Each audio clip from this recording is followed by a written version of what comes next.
Welcome to Pro News Flash. The dollar is unfazed by the Fed's rate cut. Let's dive into the latest developments. A strong economy means a strong currency. The US dollar remains stable, even as the likelihood of a Fed rate cut in December rises to 81%. A leading indicator from the Federal Reserve Bank of Atlanta signals an acceleration in gross domestic product from 3.8% in the second quarter to 4.2% in the third quarter. The BLS is scheduled to release GDP data for the July-September period around Christmas time. Artificial intelligence is behind the strength of the U.S. economy. According to Deutsche Bank, private investment, excluding AI, is comparable to 2019. If data centers are excluded, commercial construction is virtually non-existent. Bank of America estimates that the capital expenditure of 4 companies, Microsoft, Amazon, Alphabet, and Meta Platforms, will increase from $228 billion to $344 billion in 2025.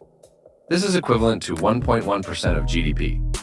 At the same time, rising tech stocks are increasing the wealth of Americans, driving consumer spending and accelerating the economy. Can the United States stand up to Europe?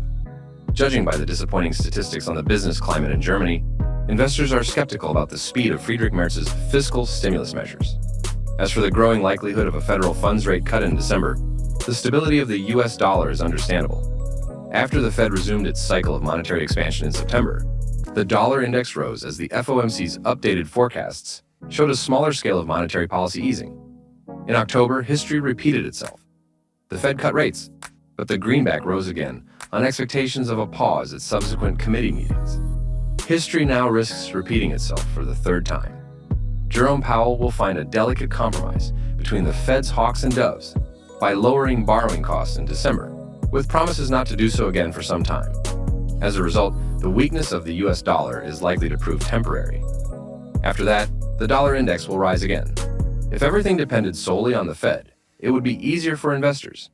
However, there is the Trump factor in the markets. The US president will not abandon his attempts to weaken the US dollar.